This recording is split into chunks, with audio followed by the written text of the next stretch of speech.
Nah, selanjutnya adalah Hatch.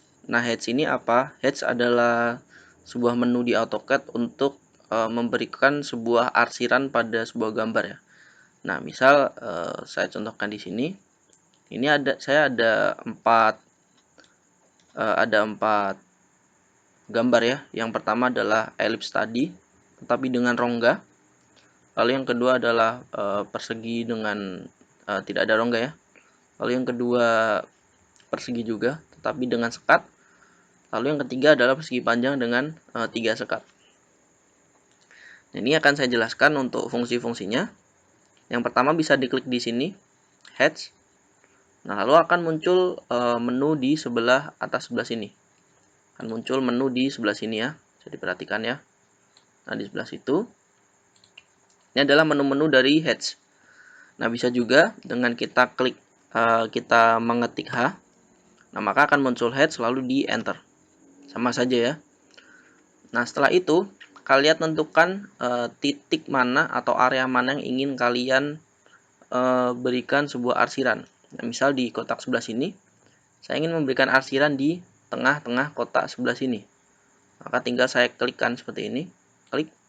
Nah, maka akan muncul arsiran seperti ini. Nah, tetapi sebelumnya di default ini angle-nya ini bisa kalian tentukan ya. Mohon maaf untuk skalanya. Nah, skalanya ini bisa kalian tentukan. Nah, untuk skalanya bisa disesuaikan dengan kebutuhan masing-masing. Nah, di sini skalanya menggunakan 0,08. Nah, coba ketika kita ubah menjadi skalanya 1, nah maka akan terlalu besar ya. Jadi tidak terlihat untuk arsirannya. Nah, maka dari itu bisa kalian sesuaikan dengan kebutuhan kalian. Jika ingin menggunakan mungkin yang gambar yang besar, maka akan menggunakan skala yang besar pula untuk hatch-nya. Jadi saya sesuaikan lagi ya. Untuk yang tadi 0,08. Nah, seperti ini jadi terlihat ya. Jadi tergantung dengan proporsi gambar kalian masing-masing. Nah, di sini juga ada pilihan juga untuk beberapa arsirannya. Nah, contoh untuk yang ini adalah arsir solid atau blok ya, bisa dibilang blok. Lalu selanjutnya ada ini. Nah, ini bukan solid ya, ini adalah arsiran dari ANSI 32. Tetapi mengapa seperti solid? Karena skalanya terlalu kecil, jadi tidak terdetek. Nah, ketika saya perbesar seperti ini, maka baru terlihat skalanya, maka baru terlihat arsirannya. Nah, maka dari itu kita harus memperbesar skalanya. Misal saya buat 1. Nah, ini baru terlihat untuk skalanya ya, untuk arsirannya baru terlihat. Nah, ini bisa juga disesuaikan dengan proporsinya, misal 5. Nah, seperti ini 5 ya. Bisa juga untuk yang lain, misal katakanlah yang ini.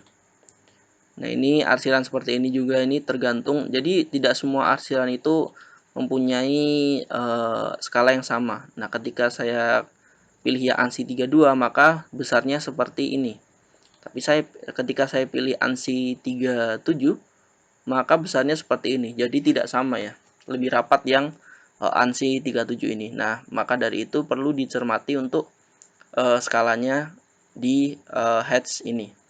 Nah, setelah itu bisa juga untuk hatch ini bisa di rotate atau diputar. Nah, menggunakan angle. Nah, ini adalah angle-nya 0. Jika saya ubah ke 90 derajat, mohon maaf, ketika saya ubah ke 45, nah, maka akan kembali kotak ya. Jadi ketika saya ketikkan 90 tadi, mengapa tetap sama? Karena memang perputarannya ini sama, jadi tidak berubah ya.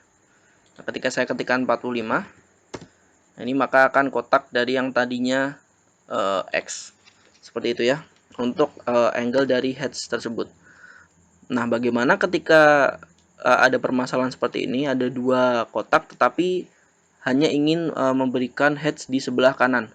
Nah, ini bisa dengan kita ketikkan hatch, lalu tinggal kita isi di sebelah sini saja. Nah, sebelah sini. Nah, setelah itu bisa diedit untuk skalanya mungkin, atau kemiringannya dan lain-lain. Nah, setelah itu kita enter.